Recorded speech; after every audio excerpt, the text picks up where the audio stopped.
Let's go over the class skill tier list. I wanted to redo this because I looked at the previous one I did and there were things in there that I actually didn't agree with. Now, some of my perspective on these abilities has changed because I've done ringless no Somniel runs where I didn't use emblem rings or the Somniel at all.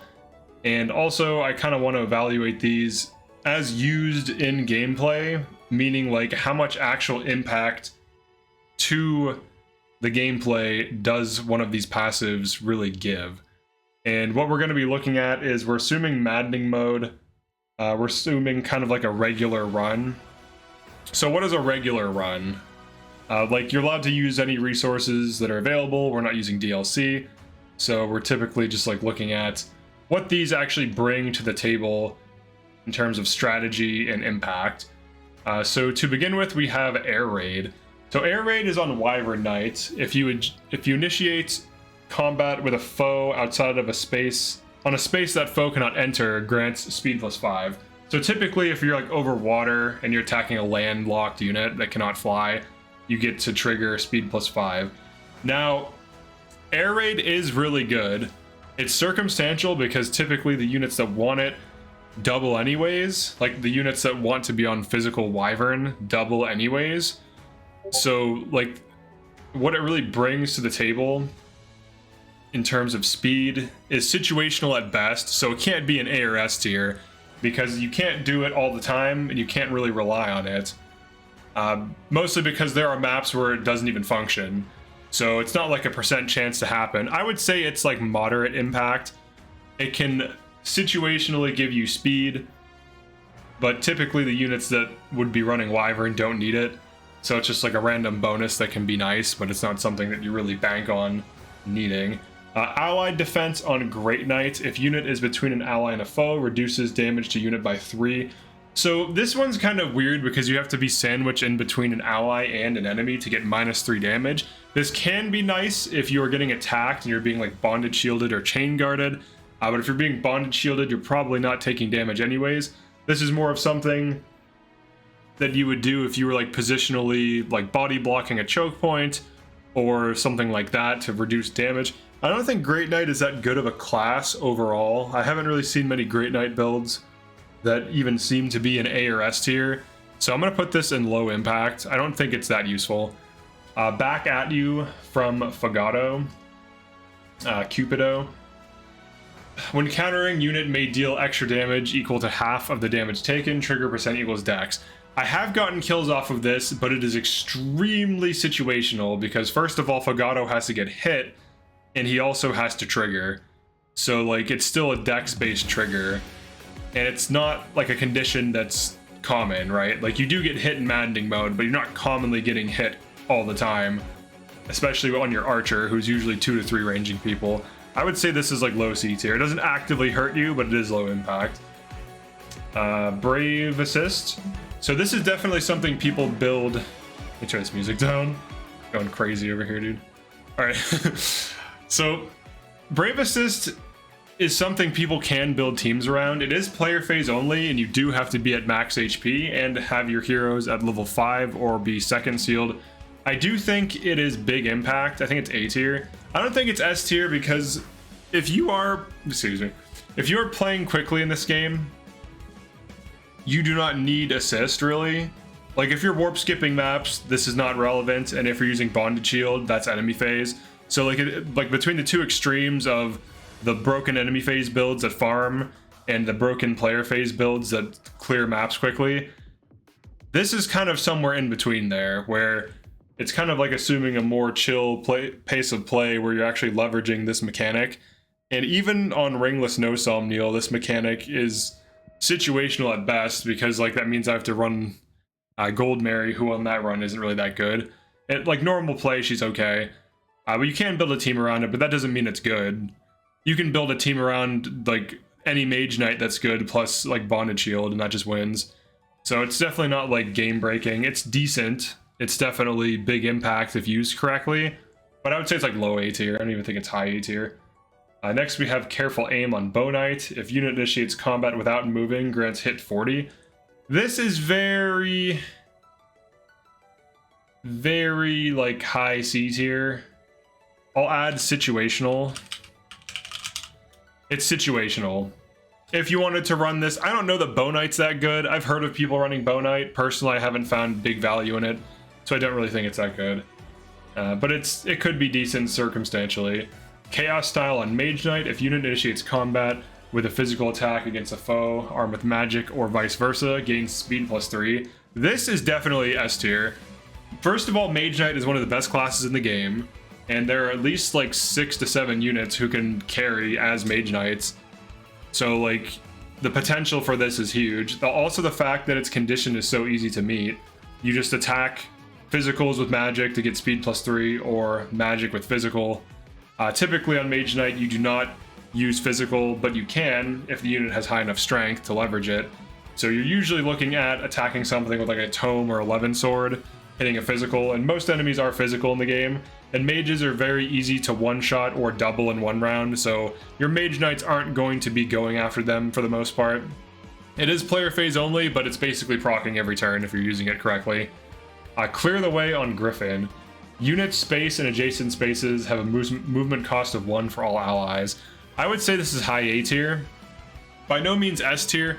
For flying units, it does nothing because they just fly over everything, don't care, unless it's an impassable tile. This does not get you over impassable tiles. However, it does allow you to do some interesting things where you can take units through fire, through adverse like terrain, to get them to, you know, a different position or a better position. So it does allow you to do some interesting things that they normally couldn't do otherwise. So for that reason, I do think it is big impact.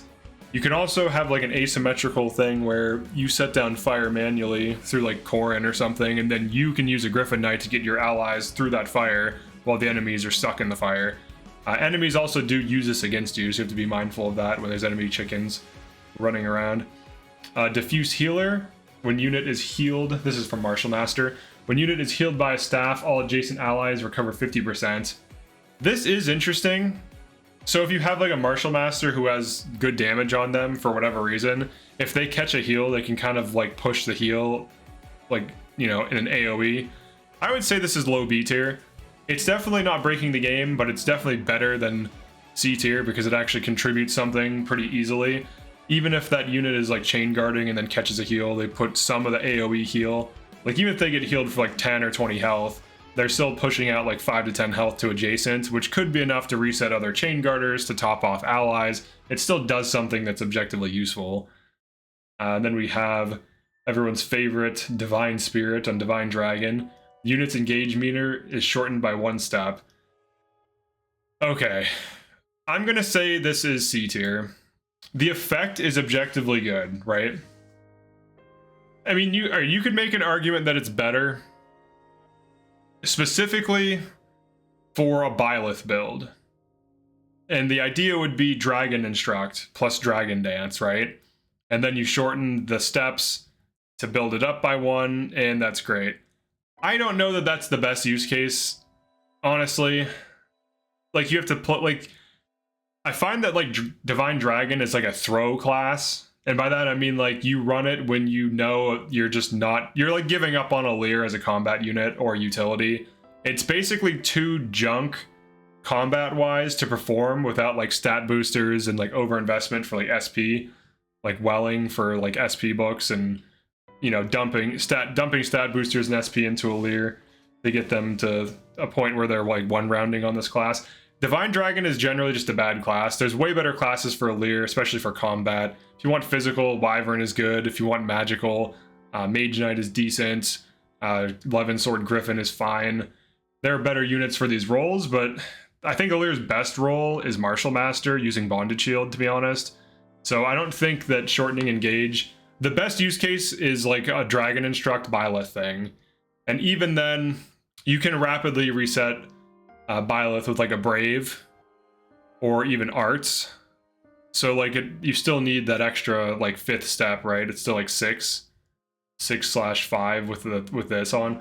This is not terrible, but it's not beating maps for you. Like if you're playing so fast that a single Dragon Instruct wins, this isn't really helping. Like if you're just doing warp skip stuff, on average this could kind of help, but it's like low impact because the class it's on is not very good. Next we have Fell Spirit on Veils. At the start of each turn, units' engage meter is filled by 1. Now, Fell Child is not bad. It's definitely, like, you can run, like, Thoron on it with Cantor and, like, hit engrave that Thoron, and she's contributing, like, actually pretty well. So, for her, gaining, also you get an extra engage meter each turn, whereas with Divine Spirit, it's shortened by 1 step. So, like, if it takes us 3 turns to fill a Byleth for, like, Dragon Dance, like Dragon Goddess Dance, Veils will fill faster because she'll get 3 points for free, whereas Alir just gets 1 point up front. So I think this is actually decent. I'm going to put this in low A tier. I think it's better because Fell Child, like the Fell Child Veil, is actually good enough because it has access to Bolg, Thoron, and Excalibur. I think she can run the Brave Tome, I can't remember, but she can definitely run A-rank tomes. She also has her unique dagger that poisons, which is neat, but it's not really, it's fine. It's not terrible, it's decent. But mostly, like, you know, hit engrave Thoron, Dragon Dance, and it fills faster. I think this is actually more relevant. So she can keep Thoroning things and then Dragon Dance in between them. That's a good build. Like, what is the weapon Divine Dragon would be using on Byleth even? You're limited to swords and punching, and you don't even get flashing fists. It's so depressing, dude. At least Veil can, like, rapidly charge her, reset herself in like 3 turns while Thoroning. That's really good. That's big value. That's objectively good value. There's no like 3 range, there's like 2 range, but it sucks. This is just better. Golden Lotus. So Golden Lotus is interesting. So Alfred on Avenir wants to be like this tank thing, right? May prevent 50% of physical damage taken, trigger percent equals dex. So it improves his average tanking, which sounds cool in theory. I have heard of people making him work, but I don't know that he's better than like a Tamara tank or something like that. He tends to have bad hit rate and bad speed, and his growths are fine, but they're nothing to like write home about. So like him triggering to have taking damage from physical only is circumstantially useful. It's definitely not going to carry the game for you. So it definitely is not A or S tier. Is it moderate or low impact? I want to say it's like low B tier, but it's on a unit whose performance is like suspect. I'll put it in high C tier. If he was a better unit, I think it would move up because then like him tanking would matter more, but I just don't think it's there. Ivy's thing, Grasping Void. So in the past, I've put this in S tier because it's just free damage randomly. But is it huge impact? I would say it's like low A tier. I think it is big impact. So like when it procs against mages, like the bonus damage, half of foe's magic. So you get extra damage for free, which could lead to 1 rounding, or could lead to like more damage up front. But generally, this is good when it procs, especially against mages, because it scales your damage so that you can actually kill them. Mages tend to have a hard time fighting each other because you have to hit through res, and enemy res can get pretty high. So against mages, it's good. Against your average enemy, most foes have some magic, so it gives you at least like 3 to 5 damage, which is still just free damage randomly. The only major issue with it is her dex is one of the lowest in the cast, so the chance it triggers is quite low. So I think it's, you know, I think low A tier is fine for it. Hobble, Wolf Knight. If you initiate combat with a knife, inflicts move -2. This is an interesting one for a few reasons. It's only really good in a run where you can't damage fix your Wolf Knight into 1 rounding. That's it. Against bosses, it also affects bosses. I don't know that it affects all bosses. Some bosses might be immune to it. I think it either affects all bosses because it's a debuff that ignores their like passive that prevents things. I'm pretty sure that's how it works, but if it's not, definitely drop a comment. But if that is how it works, it's decent. But in a limited run, it's good because you can limit how enemies can move because we can't kill them. But if you're playing the game normally and you have like big resources and forges and passives and emblem rings, you can easily be 1 rounding. So I would say it's like moderate impact, like low B tier for your average run. It can be nice to use on certain bosses, but if a boss is within range, you're probably just going to kill it anyways. If an enemy is within range, your Wolf Knight should be one rounding. So it doesn't really, like, it still happens, but they just die. So then it doesn't matter. All right, Ignis on Vidam. During combat, may add half of strength to magic damage or half of magic to all of their damage. Trigger percent equals dex. So it's a dex trigger that gives you a little bit of damage. So half of strength to magic damage is usually like the situation where you are like using a Levin sword or a Thoron or something, and then she procs this. I'm pretty sure Vidam can use Thoron, but she procs this on like a Levin sword, and then you get some bonus damage. It's basically free bonus damage on her unique class, which does need serious speed fixing and also has kind of lower damage. So the bonus damage you're looking at may or may not lead to one rounding. I do believe it can proc on like an override and things like this, similar to how like Sandstorm can proc on like override and all these different abilities. I think it's decent. I think its overall effect in battle is like moderate impact though. It's not like enough damage that it's like blowing me away, and it's not on a good enough unit that it's like popping off all the time. So I think its impact is overall like high B tier at best, assuming you're running Saline. She's a good unit to run. I'm pretty sure she can run Thoron on her class. So you can run like Thoron, maybe get some bonus damage. You have a little bit of fun. All right, then we have Luna. So this is on Alchris, tier D elite. While making an attack, ignore half a foe's defense res, trigger percent equals dex. He has some of the highest dex in the game on this class. It easily hits like 35 to 45 throughout a playthrough as you enter middle and endgame. So the chance it happens is quite high. The effect though, he does struggle to one round without damage fixing. He usually needs a little bit of speed fixing and a decent amount of damage fixing to consistently kill. Otherwise, you can go for like Brave Luna, like run like Brave Bow and go for Luna procs. This can be good on him. Unfortunately, the damage from Luna is not nearly as high as something like Sandstorm, so like proccing a Luna usually doesn't lead to a kill. You usually need to proc like 2 to 3 of these things for it to convert to a kill. Honestly, I think Alchris' best build is on like Erica or something like that, and it's player phase only for the most part, so it is quite limiting.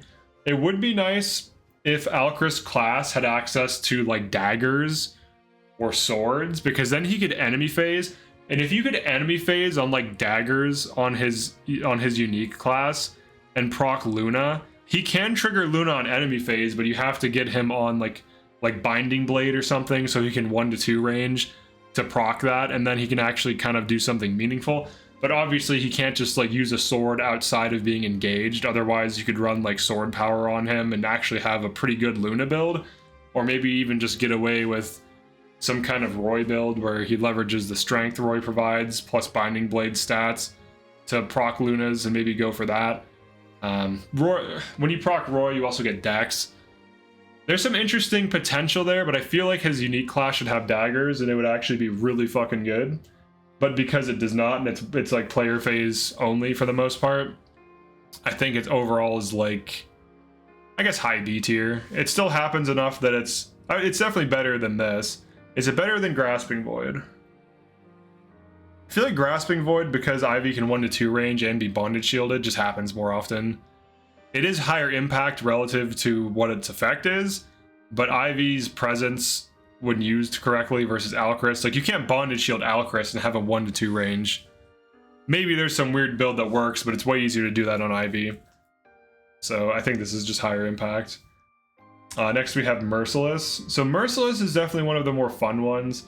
Unit deals 50% more damage to Broken. It allows you to one-shot things if they get hit with Fracture, which is very cool. You can also easily one-round Worms if you fracture them, and certain other enemies if you can break and fracture them. Most bosses are immune to Fracture, or just being broken in general, so it kind of nullifies where you would really want to use this. It would be nice if you could break bosses in different ways, but most bosses cannot be broken, making this like objectively useless against them. But against Worms and against certain enemies, this can be good. Mostly it's used against Worms. Against most enemies, if you're breaking an enemy, your unit's probably just failing to deal damage that's meaningful and your unit's build is bad, or they're under leveled or there's like some problem with them. Your units really should be one rounding if they're combat units. Outside of that though, Warrior tends to one round without this, so it only really has ultimately like mid B tier impact. It happens less often than these, because these at least happen all the time, and Warrior doesn't even need this anyways. Like if you're playing the game normally, you can just roll crits, you can run Brave Axe, there's so many different weapons. You can run like Great Axe, you know, Silver Great Axe, and just one-shot things. There's so many different ways to one-shot or double or proc crits or whatever, that this is just not really helping the warrior because it already has high enough damage. No distraction sniper, crit 20 during combat with a foe they can't counter. It's fine. I don't think sniper is that good of a class. Put it in low C tier, situational, low impact. I mean, it's crit 10 on player phase only. So it's not like you can enemy phase 10 kills with it or something. It just like marginally helps you as sniper. Pass, which I think is from Thief. Foes do not block this unit's movement. Thief overall is a decent class. It struggles with damage in endgame, and it largely wants Lunar Brace to fix its damage, making it like a player phase only nuke that can enemy phase like archers, mages, and low defense enemies, but typically cannot enemy phase things that have decent defensive stats. So that being said, does repositioning on Thief really matter that much, where like moving through the enemies is like a big play or a good idea? Honestly, I'm almost tempted to put this in D tier. There are probably niche, I'll put this in mid C. There are circumstances where this is useful, but I almost want to say it actively hurts you because you can move your Thief next to backups, and backups will kill your Thief. Backup chain attacks, unless you have the Corrin pair up or whatever that prevents chain attack damage. Chain attacks have 80% hit rate at all times. So if you stand next to an enemy backup, or you go into a group of enemies and they get like 2 to 3 backups next to you, and then like 5 to 10 enemies attack you, those backups will kill you. So like it could actively hurt you if you position too aggressively. There isn't really that big of a benefit of just moving a unit into danger for the most part. It doesn't really do much. Usually when enemies bunch up, you can't really move that far in anyways, because you have your own allies, you have the distance you have to cover. And so like usually the enemies aren't like right next to you already. They move up to you, maybe they're 2 to 3 tiles away. I think Thief is like 5 movement, so it's like you can really only move 1 to 2 tiles past the enemy front lines. And even then, Thief usually wants to sit on a void tile and chill out and just like enemy phase or make Corrin smoke or something. So it's like low impact, honestly. I've never really seen Pass pop off in an interesting way. And then we have Pincer Attack. If unit initiates combat while an ally is on the opposite side of foe, always follow up if weapon allows. So great weapons cannot follow up, for example. This is on the Halberdier. Halberdier is an interesting class. I want it to be good, but every time I've used it and I've heard of people using it that I know are good at the game, it just seems like it doesn't do that much. And the reason for that is it is fundamentally difficult to get behind enemies. Now, I know I just reviewed Pass and just said that this is not that useful, and you're probably thinking, oh, you could set up, you know, Halberdier with Pass or whatever. But think about what that looks like. Like a Thief wants to be on avoid tiles, generally wants to hold a position, generally wants to enemy phase, doesn't really want to be with your team unless there's a good reason for it. So like getting through, like a Thief getting through, it'll have limited access to targets, like really all this setup for just a Halberdier. There are units that just always double. They're fast enough with minimal speed fixing, they just always double. They are on a better class that has more movement, that has flying, that has better passives, that has better stats, that has more interaction with like what their kit is all about. So like just by virtue of being on this class, it's almost like you're running a suboptimal class, and then also its condition of being set up. Unfortunately, there aren't too many units that can really leverage this in a meaningful way. The best unit for this class is Panette, but she doesn't want to be on this class. She doesn't really care to double. She would rather just kill you with a single crit because she has a passive, a personal passive that gives her higher crit rate. Amber is another candidate for this class. He is a decent Halberdier, but similar to Panette, he's better off on Warrior, so why bother? Warrior also has Merciless, which is very similar to this if you think about it, because if I have to have a second unit go out of its way to set up something, I might as well just have them break and deal chip damage or fracture from far away. Fracture has really good range. This is easier to set up than this. If I had to choose between one-shotting with a fractured enemy with a Silver Great Axe or having another unit be physically behind an enemy, possibly in extreme danger, I would much rather do the Fracture combo. It's safer, it's easier to pull off. The enemy can't even counterattack that's broken. The staff bot that uses the Fracture could be behind my front lines instead of behind the enemy front lines. Honestly, I think this is like moderate impact at best, like high B tier. It's hard to set up, and most of the classes that I would argue are in the metagame don't really set it up well and don't really want to play around what it does. I think in a limited run it could be interesting, like if you were allowed to second seal in like a ringless no somniel run, that could be interesting. But beyond that, it's too limited, it's too limiting. Better things exist that just double, so it's kind of redundant, and a lot of the best units that would leverage this are way better off on other classes. And then we have, I think it's Pivot. Yeah, Pivot from Paladin. Used to move to opposite side of adjacent ally. Unfortunately, right now, Paladin is not really that good of a class. It's okay. There's not really too many units I would run on it. Maybe Kagetsu. Maybe Marin. I've tried running a Leer Paladin and it's fine, but it's nothing. Like a Leer on Wyvern's just better. It's typically worse than Wyvern. I think in this game it's limited to one weapon too, which makes it even more worse. I think it is limited to one weapon in this game. Yeah, it's just, you just run like one and that's it. So I don't recommend it.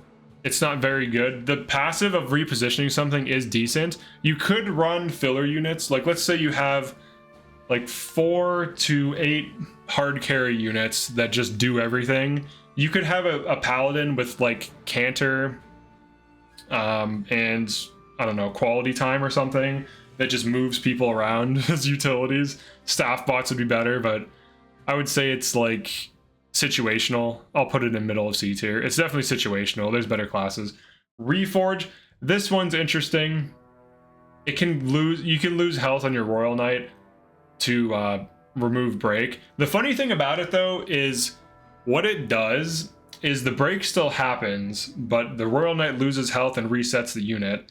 So it only really helps if there are like 2 to 3 enemies, one enemy breaks and the other 2 don't. So then the unit who gets reset doesn't get broken and then can enemy phase. But the funny thing is this is just worse than Chain Guard, because Chain Guard also nullifies a break. So if the idea is you're looking to tank 2 to 3 enemies and only one of them breaks, you can Chain Guard that initial hit, nullify the first break, counterattack, and then counterattack the other enemies.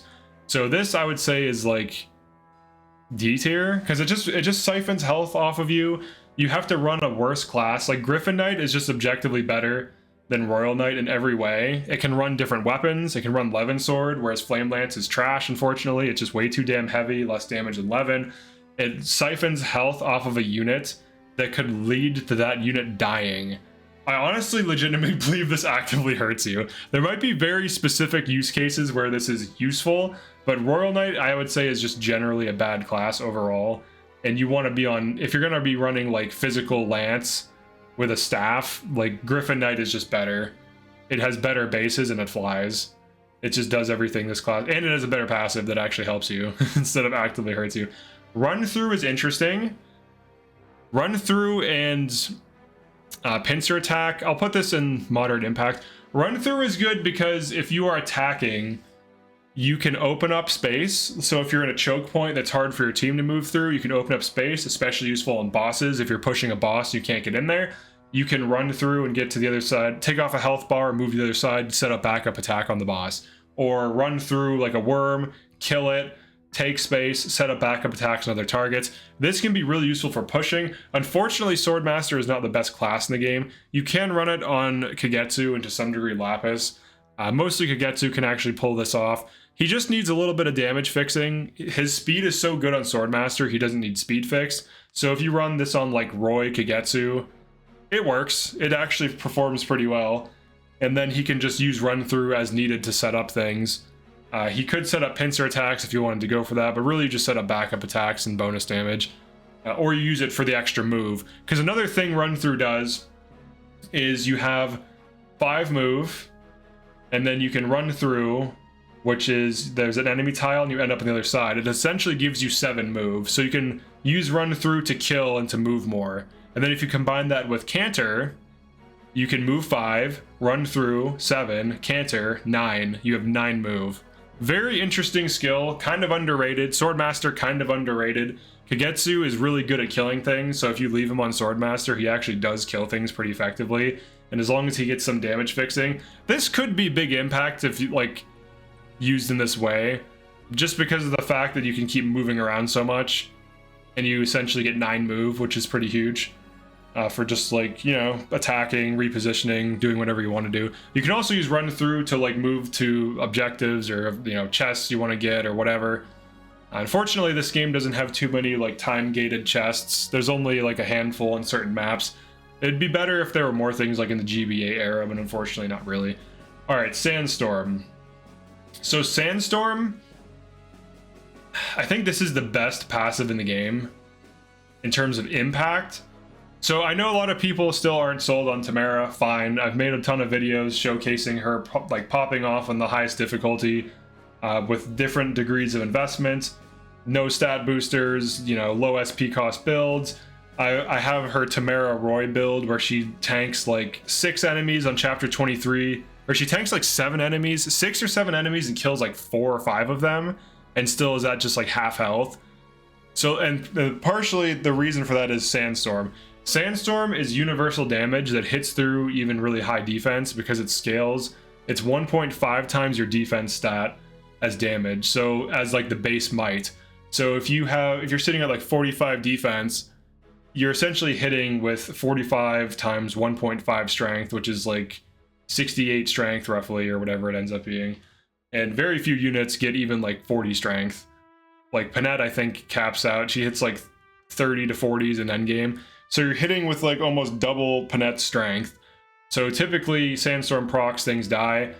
The fact that you can just send Tamara in on a Roy build, on an Ike build, on a Sigurd build, on an Erica build, and watch her kill at 1 to 2 range 4 to 6 enemies by herself, not dumping a ton of stat boosters in her. At best, she takes like 1 to 2 defense boosters, and that's it, really. That's all she really needs. And she can just like clear out maps. Is kind of insane. And it always works. It works with every physical weapon. There's a high chance to proc. You can rig it so it always procs with pulses or just with like brave weapons.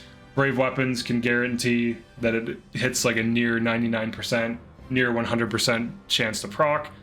But the fact of the matter is, if it procs, you can take a 0 damage attack and it's killing now. Like, so she can enemy phase armors with a javelin. Very few physicals can enemy phase 2 range armors or great knights and kill them. Almost none can, even with a crit, because the base might is too low for the crit to even really matter. So she's like one of the few physicals that can 1 to 2 range tanks, enemy tanks, and actually kill them, which is pretty big value. Alright, so next we have, I think, Self-Heal? Yeah, High Priest. So High Priest is a bad class, but this is fine. I'll put it like middle of C. You can heal yourself with a healing staff, it's kind of nice. Next we have Smash Plus on Berserker. Middle of C tier, nothing too crazy, nothing to write home about. It doesn't really do anything that justifies running Berserker because Warrior exists and it's just better in every way. Moving a thing 2 tiles is a gimmick, it doesn't matter. The things you're hitting are probably dying, so it doesn't really matter at all. Soul on Diamant's Successor. Unit may recover HP. 50% of damage dealt, trigger percent equals dex. So there aren't really that many like NOS, Runeblade type effects in this game. So this is basically like a NOS that functions during enemy phase. Diamant's dex is low on Successor, so it's not the most reliable proc, but it's still close to 1 in 5. I think he hits like 20 dex. So reasonably you can get him to 1 in 5 or 1 in 4 if you get him on some emblem that gives dex, or if you dex tonic him and get him on dex emblem. You can't really dex book him because he hits cap at 20, I believe, 20 or 21. So 1 in 5 chance across several combats. He's probably healing. He can kind of do some interesting things with Ike, but at 2 range his damage can be bad depending on the target. So it's like kind of suspect, but it can be decent. I would say it's like high B tier. At the end of the day, it's just healing though. It doesn't really scale his killing potential, and his strength and speed are decent, but they're not like top 3 or anything. The next one is my favorite. I think it's Zephia's. What's it called? It's not on this. It's the one that it like averages your dex and what is it? Your dex and your magic and strength. It averages the damage between them, resulting in lower average damage. It's actively bad. It actively hurts you. Then we have special dancer grants dex, speed, luck +3 for 1 turn. So the nice thing about this is it does work on enemy phase. I would say this is better than Sandstorm. It's more universal. It gives you hit 6, crit 3. Luck 3, I think is crit avoid 6, I think, and then speed +3 is obviously really good. This lets you enemy phase and player phase better. It also works on enemy phase, so you can dance any one of your tanks if they're a solo tank or a bonded shield tank, move them up, move the bonder up, bonded shield, and then watch it kill things. So pretty good for speed fixing, for hit fixing, for general combat, for general enemy phase. Definitely huge impact, definitely one of the best passives. Next we have Sage's Spell Harmony. If unit initiates combat with a tome, grants attack equal to the number of adjacent allies with tomes. So this is kind of hard to set up because you have to be next to an ally who has a tome out. So usually you're looking at like +1 to 2 damage with it. If you really set it up, you could get like +3 or +4 max, but realistically you're looking at +1 to 2. I would say it's situational low impact. It's more damage, but considering you have to have something else committed to a position with a tome out in order to squeeze more damage out of it, you're better off just standing next to a Leer if you can, or someone with spur attack ring, which just gives +2 damage, because then you could have like a frontliner or a tank or whatever, so then when you move in and do your attack, usually if you have like a tome user, they're either getting bonded shielded, or if you're being hyper aggressive and attacking everything, maybe you can squeeze some extra damage out. Sage is a little bit worse than Mage Knight for general combat. It's a little bit slower, has lower build, has less move. It has more utility though. Sages tend to want to be like Thoron pokers that use canter to like move in, Thoron something at 3 range, canter out, and maybe they get a kill, maybe their damage accumulates, like you have 2 or 3 of these just Thoroning things down as extra damage while they also staff bot to heal your frontliners and main tanks and so on. So usually it's not going to be the biggest impact. Next we have Swap for General, switch places with an adjacent ally. General is a sketchy class. Some people swear by them. They always say the same thing, just don't get attacked by magic. But I would rather my tanks just be able to kill the mages and not have to worry about that. So I don't consider it to be that good unless you're running like the Chloe General build, which actually is pretty good. But the actual impact of the class aside, Swap as a skill, it's not bad. I would say it's situational. It's like here, a little bit better than Pivot maybe. It's like there. All right, and then finally we have Horts on Sleipnir Rider. World Tree. When using a staff, may not consume uses. Trigger % equals dex. So I usually always throw this in S tier, because it saves you money, which means more forges. More forges means better damage for your team because you're forging things, or it means more donations, which indirectly means better forges because you're getting more resources from donation tiers, or you can just straight up buy like silver and steel from the Tamara shop, which also means more forges, which means more damage.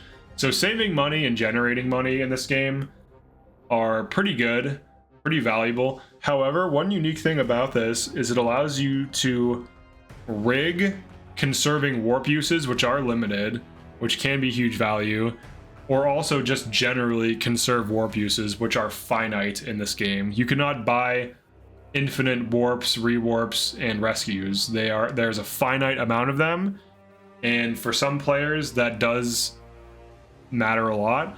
For me, it's just a nice thing, unless it's like a challenge run, in which case it actually did matter a ton. For general play, I would say this is A tier, like high A tier. It's not beating the game for you. It's giving you a lot, but it's not beating the game for you. Like some of these are just like crazy. I'm almost tempted to move this down to high A tier because it's just on player phase. This can completely, this is so strong it can like cheese the game. This is just really huge impact. I do think this is a little bit stronger, honestly, but I'll just say this is highest. But I think this is where we're at right now, or where I think things are at. I think a lot of the things are limited by the potential of the class itself, because you have to consider the unit that is going to be on the class and what the stats of that unit will be and how this passive interacts with that unit. So it's like pincer attack in theory is really good because you have guaranteed doubling, but unfortunately there aren't very many units who have abnormally high strength and low speed.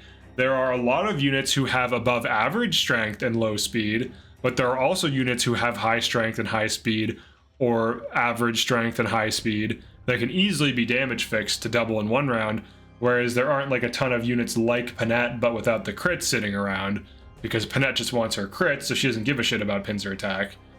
The other issue with pincer attack is you get hit. So if you're running a one-shot crit build and you walk up to an enemy and say, guess what? And they say, what? And you say, you die instantly, I don't get hit. That's great. But if you walk up to that enemy and you're like, hey, you get to hit me. And it's like, oh, and then they hit you, and then you get hit. And then you take damage, and then you have to heal that damage away. So then you just actively make a unit worse by using this. So you can almost argue that by running this on units that don't double anyways, it actively hurts you, because the one-shot units don't really benefit, because now they're just eating damage. But here's where I think the skills are at. After, I'm probably close to 3,000 hours by now. But this is a more like realistic, as you use the thing, like evaluation. Like, what does this actually get you in gameplay, and how much value does it add? How impactful is it actually? But that's it for this one. Definitely like and subscribe if you enjoyed this. We also have channel membership if you want to support the channel.